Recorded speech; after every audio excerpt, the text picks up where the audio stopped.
2 minutes.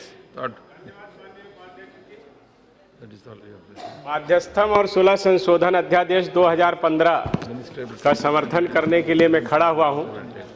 वास्तव में ये अध्यादेश बहुत दिनों से लंबित था और इसकी बहुत आवश्यकता थी कि जो निर्णय मध्यस्थों के माध्यम से होते हैं उनमें लोगों को न्याय मिल सके। हमारी सरकार इस अध्यादेश को लाई है और संशोधन करने के लिए पूरे सदन का लगभग समर्थन प्राप्त है। मैं भी समर्थन करने के लिए खड़ा हुआ हूं और इस अध्यादेश का समर्थन करता हूं। इसमें जो मुख्य बातें हैं वो कि मध्यस्थ जो है वो ऐसे चुने जाएं तो जो तटस्थ हो, जिनकी स्वीकार्यता हो और ऐसे निर्णय वो कर सकें जो दोनों पक्षों को मान्य हो। और समय की सीमा भी जो निर्धारित की गई है वो एक बेहतर कदम है। 12 महीने का जो समय इसमें दिया गया है और 6 महीने बाद में जो बढ़ाने का दोनों पक्षों के उससे है, ये निश्चित रूप से ठीक है। और बाकी न्यायालय को पुनः भी ये अधिकार दिया गया है कि अगर आवश्यकता हो तो हम पुनः उसमें समय बढ़ा सकें।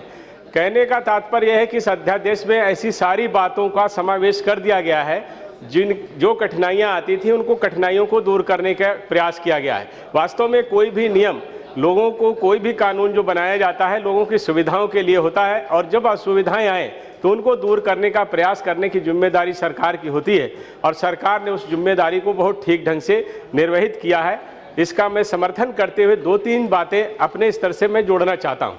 मैं माननीय मंत्री जी से अनुरोध करना चाहता हूँ कि हमारे यहाँ जो न्यायालयीय व्यवस्था है उसमें अधीनस्थ न्यायालय से लेकर के उच्चतम न्यायालय तक एक मुकदमों की बड़ी लंबी संख्या है जिनके वाद निर्णित नहीं हो पा रहे हैं, वर्षों से उनका निर्णय नहीं हो पा रहा है। और मैं समझता हूं कि इसमें 2-3 चीज़ें प्रमुख होती हैं जिनके कारण ऐसी व्यवस्था है। पहली जो इसमें समस्या आती है वो प्रक्रिया संबंधी है।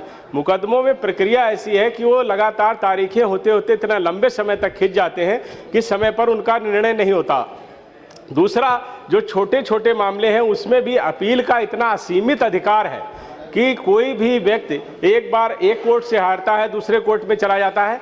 और खासकर दीवानी के मामलों में ऐसा होता है, लोग कहते हैं गांवों में जब बात होती है तो कहते हैं दीवानी दीवाना कर देती है। 30-30, 40-40 साल तक मुकदमे हल नहीं हो पाते।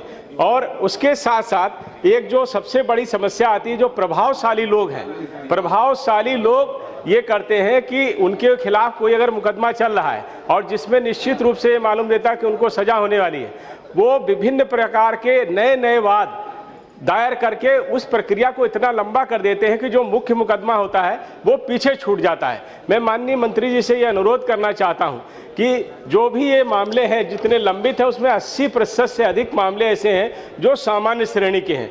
उन मुकदमों को श्रेणीबद्ध किया जाए और अपीली अधिकार को सीमित किया जाए, खत्म न किया जाए, लेकिन अपील करने का 1-2 अपील करने के बाद उस निर्णय को पूरी तरीके से मान लिया जाए। और जो प्रभावशाली लोग हैं जो मुकदमों को लंबित करने के लिए विभिन्न तरीके के उपाय अपनाने के साथ साथ मुकदमे लगातार दायर करते हैं, उनके लिए ये करें कि अगर 2 पक्ष समान हैं और समान मुद्दा है तो वो सारी फाइलें एक ही जगह कलेक्ट करके एक ही कोर्ट में उसका निर्णय किया जाए तो उनको लंबित करने का और बार बार तारीखें लेने का अवसर नहीं प्राप्त होगा। उसके साथ साथ सिर्फ 1 मिनट में मैं बात कहूँगा कि राजस्व न्यायालय से जो संबंधित मामला हमारे और मित्रों ने भी उठाया है, राजस्व के जो न्यायालय है वो गाँवों के लिए बहुत आवश्यक है। छोटे छोटे मेड़ चकबंदी ऐसे जो भी मामले होते हैं वो वर्षों तक खींचते हैं और किसान उसमें लगातार तारीखें लेते हैं जिसमें उनका धन और समय दोनों खराब होता है। मेरा आपके माध्यम से माननीय मंत्री जी से अनुरोध है कि राजस्व प्रकरणों के लिए अलग न्यायालयों की स्थापना की जाए।